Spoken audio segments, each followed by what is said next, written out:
is Daily Blast Live. We're talking about what you're talking about.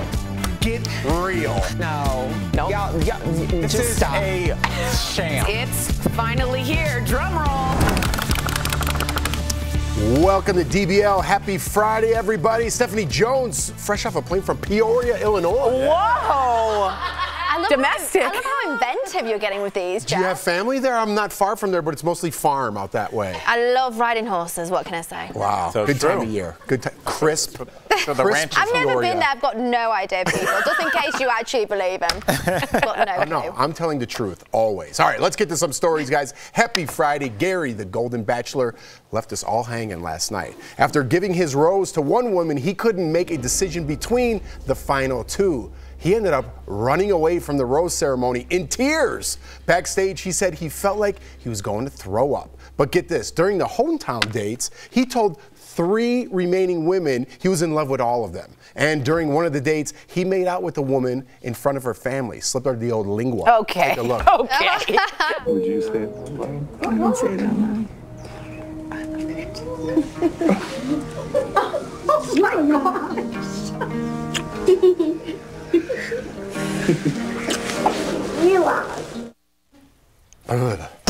I was a little cringe. What? Just I'm because not a they big kissed? PDA guy. It has nothing to do with age. I'm not a big PDA No, guy. you've said this but for years. Yeah, and it's, first of all, that's not your new grandpa, everybody. I know. There's 2 other sets of families involved. Yes, that's potential grandpa.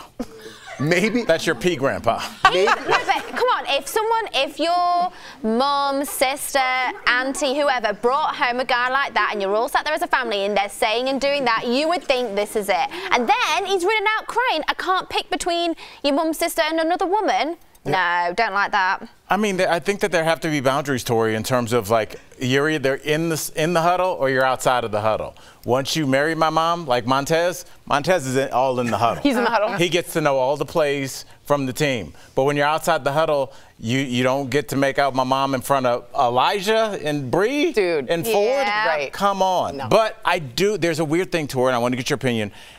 I think it's okay for kids to see their parents and grandparents as people, as sexual beings, as frustrated beings, as scared beings, and rather than just kind of their overseers that can tell them what to do and what not to. I couldn't love that comment more. I could not love that comment more. Parents who don't touch have a distinct difference with parents that do touch with how their children grow up, literally. But I just think in front of that little one, this was way awkward and just the music and he was like, ah, and it was just bad. Everything about that it's scene cringe. was super cringe. So enjoy Gare, but you got yourself in a little bit what we call a muddle. Yeah. You got yourself in a pickle, but Gare. Yeah, just remember this. It's like either you're in the huddle or you're out the huddle. Yeah. And it makes decisions about what information you give people very easy. Yeah. Yeah. You coming back for Christmas, Gare?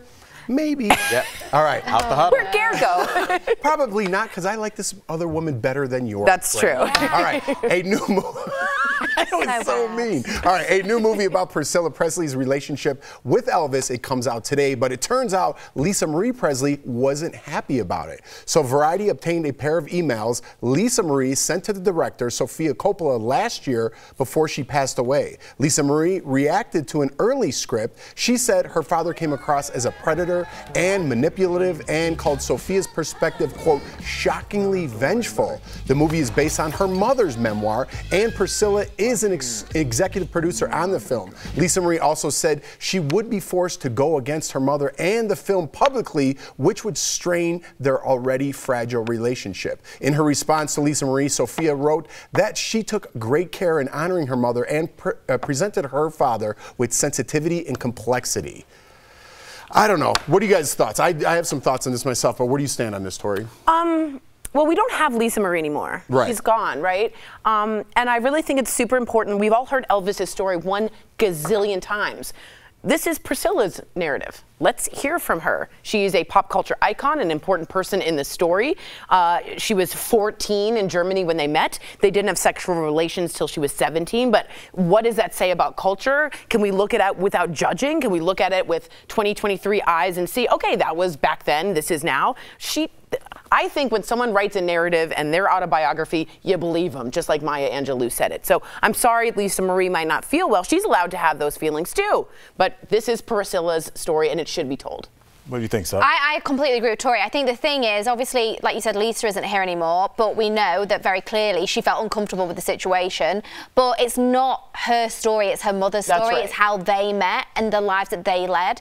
And like, if Priscilla was no longer here, it would be of a different conversation, I think. But to say that she executive produced it, it was from her autobiography, it's literally could not be any more from her eyes. That's her truth, that's her story, and she's got every right to tell it. And other people might not like it, they might not agree with it. And like we're always saying, in today's standards, it's very different to what happened back then. So we just got to accept it for what it is. And you might not like it, but it's the truth. Right. And Sophia's a careful director too. Coppola. Go ahead. No, I think Steph hit it on the head. I don't think people like it.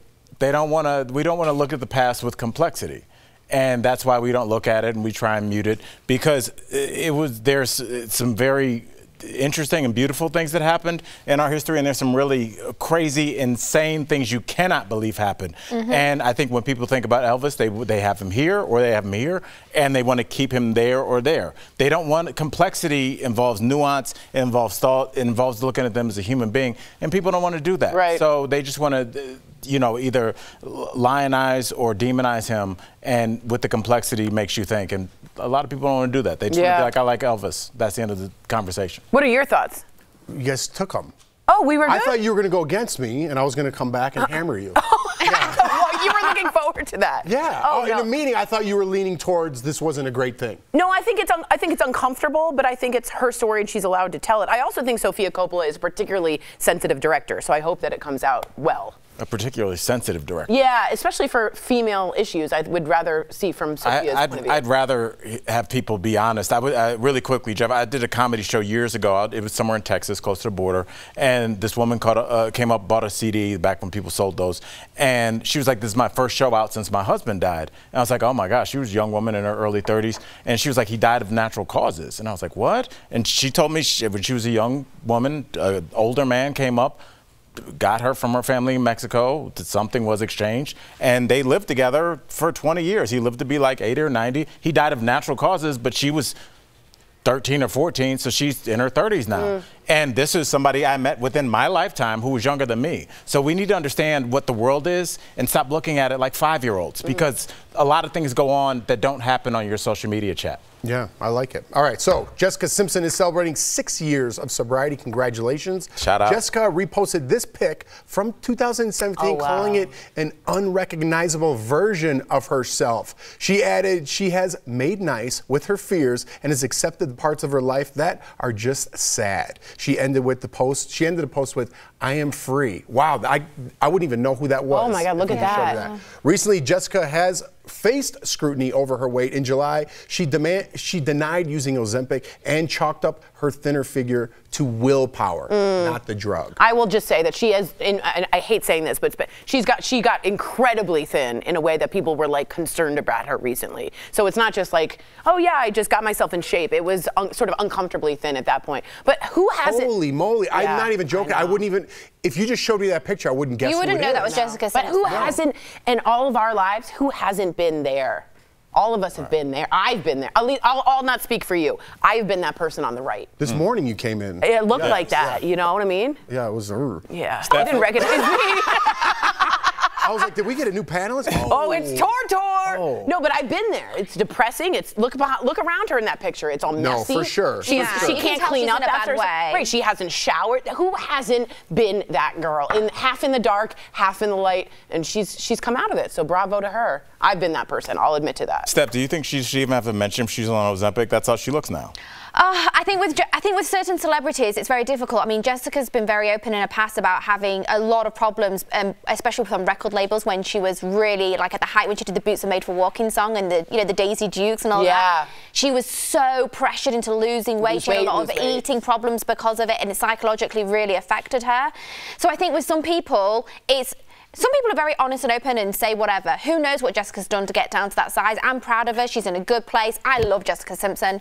But yeah, I don't know. I like her transparency. Good on her. All right, coming up on DBL, our interview with Jason Mraz, my favorite. He's telling us about his experience on this season's Dancing with the Stars. And Erica is going to tell us about Ashante's major gift for Nelly. I love their love and what Erica's watching.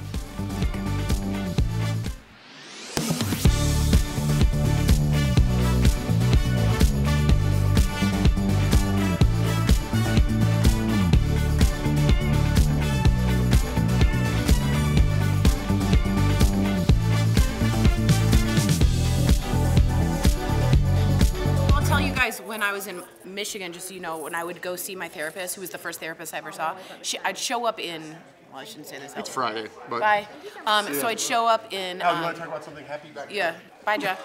I'd show up in, like, I shouldn't say this because I kind of show up to work in this now, but like sweatpants, like ungroomed, unwashed, and my therapist would notice that like while I was getting better emotionally, I was dressing better, and I would like brush my teeth or like brush my hair, or, like get it together, and so you can tell when someone's like not doing well when they're unkempt in a way. Does that make sense? When they're not taking care of their doing well. Right. But like when hygiene's like a big thing of like you don't have the energy to get up and like do your sheets or wash your clothes or all that stuff. So that was something I certainly felt in the it seemed like in the something darkest really part of my time. with you. With Yeah, because I think I gained that much. I think also in college I gained the weight, and I felt very similar. Also, my husband's gotten sober.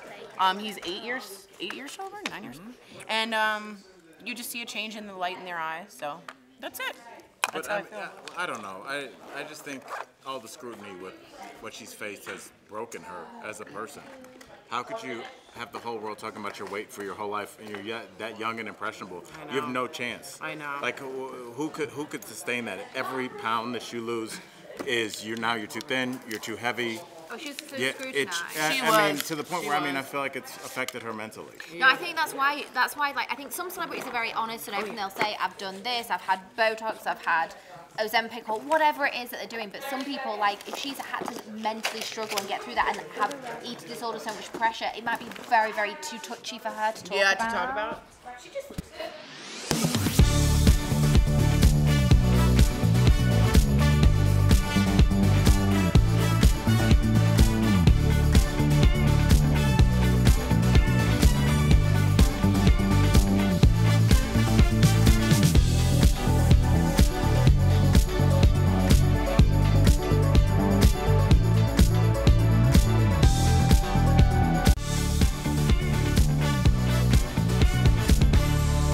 Welcome back.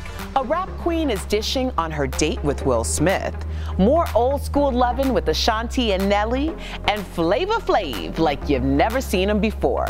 All in this week's What Erica's Watching. As Jada Pinkett continues to tell her story, including her marriage to Will Smith and her entanglements with August Alsina and Tupac, Salt and Pepper were guests on Will's podcast, and he took a page from Red Table Talk and got to spill the tea. Will revealed that he and Peppa went on a date back in the day. However, nothing went down because Will was a gentleman, and oh yeah, her ex Tretch from Naughty by Nature had him too shook to make her want to shoot, because Will apparently wasn't down with the OPP. You know what I mean? This seems to be a step in the right direction for a Will Smith comeback. He's not a fake wannabe, trying to be a pimp. He dresses like a dapper dumb, but even in jeans, he's a godsend original, the man of my dreams. Last week, we watched Nelly surprise Ashanti with diamonds for her birthday. Well, this week, during a Halloween celebration, Ashanti surprised Nelly ahead of his 49th birthday with his childhood dream car, bringing him to tears. And me too, because I just can't get enough of these two. It's cuffing season and love is in the air. And most of us know Flavor Flav from the rap group Public Enemy, or from his hip-hop spin on The Bachelor, The Flavor of Love, which totally remixed reality TV. But he's shocking fans with his latest viral appearance. He sang the national anthem at a recent NBA game, and the rapping reality star can actually hold a note. And the home of the brave.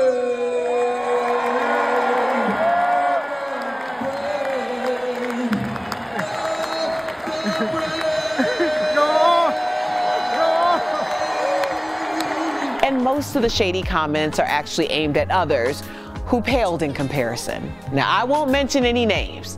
Just check out the comments for yourself. Share with me anything that catches your eye by using the hashtag DBLEricaWatch. We'll be right back.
Welcome back. That was a look at Monster Night on Dancing with the Stars. And earlier, we spoke with my favorite singer, Jason Mraz, who's taking his talents to the dance floor. Take a look. Please welcome back to DBL. We love him, Jason Mraz. Yes. Thank you. Jason, love talking to you. I'm your biggest fan. I don't know if you remember me. At this point, we should be best friends. But you're 20. Do you remember me, Jason? Oh! Hey! You got it. Thank you. Your 2024 tour dates have been announced. They already came out. I have like front row tickets, so you'll be seeing me there, like me and my wife, like that. Awkward. Yeah. Super stalkery. But is it okay for me to fanboy a little bit at the concert? You're going to be with the Colorado Symphony Orchestra. It's going to be amazing. Yes. Yeah. Thank you for choosing to come to that. And of course, fanboy all you want. That's what I do. I mean, I'm living my dream. I fan all over my musician friends. I fan over the audience who comes to share in the experience. So. Yes, it's a shared experience. Aww. That was almost like he looked over for security. He's like, yeah, sure. You know, it was like that look. What is your craziest encounter with a fan, Jason? You know, I've been blessed. My fans are very kind, and they just want to share their love stories, their union, mother, daughters, parents, and their kids, like, agreeing on the same kind of music. Like, I'm so blessed. I don't have crazy fans. Knock on wood. Except Jeff. Not yet, my man. Right, maybe Jeff. Maybe you are the crazy fan. That's it. There's always one. I'm trying to make him laugh. Jason, so glad you're on the show today because we need your thoughts on this. You know, obviously, we were just talking about the new Beatles song, which people are loving. But I want to know, what are your thoughts on music being released posthumously after a musician has died? Real love. You know, if parts of that song are recorded, are written, and the family estate has the blessing and the okay to share the material, I think it's a really wonderful and generous offering to fans and even humanity to find out what did this human create that was yet to be shared, and what can we learn from it, whether it's the technology and how we created the art today, or is it the potency of the lyric that needed to be shared, or just remembering the brotherhood of the Beatles? Like, there's so many things about this new track that are really exciting. Yeah. So I think it's great. And I think clearly the other three felt that John would have wanted it, which also makes it a little bit more acceptable and exciting. I wanted to get to the Dancing with the Stars Halloween episode. It aired Tuesday. Everyone is reacting, including myself, to how you stayed in character for the entire show. Tell me, Jason, why did you do this? Now, I also stayed in deep, committed character. Talk to me about your characterization. You were the zombie in the back there, still there. So yes, I was given mummy/zombie character makeup, and the makeup was so thick and stuck to my face that I had one emotion. It's like Botox. I could only do that.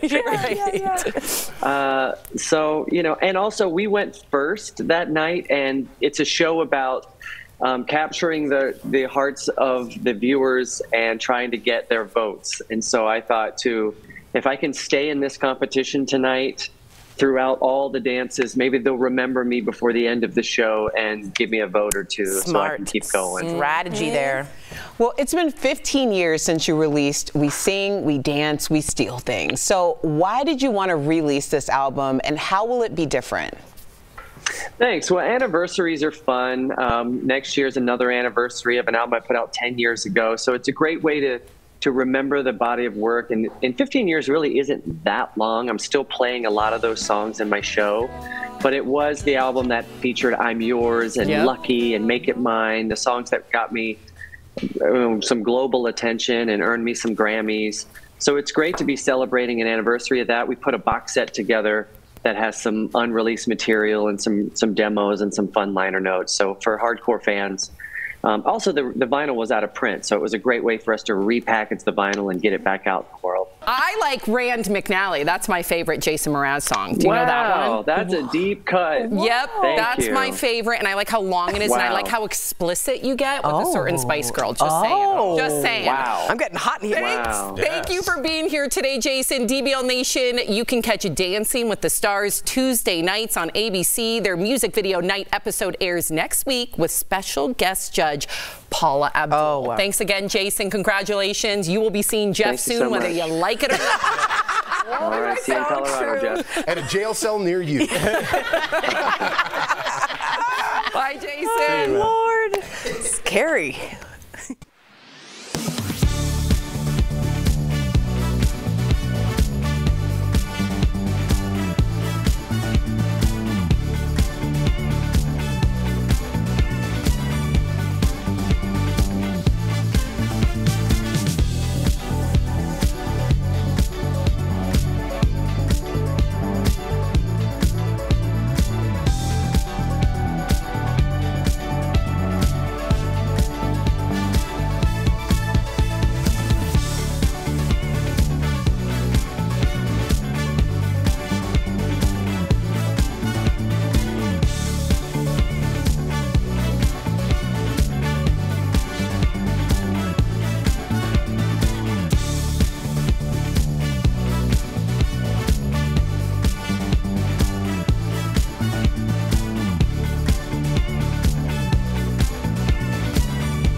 This November, Sandals is giving thanks with an all-inclusive vacation giveaway to Sandals Resorts.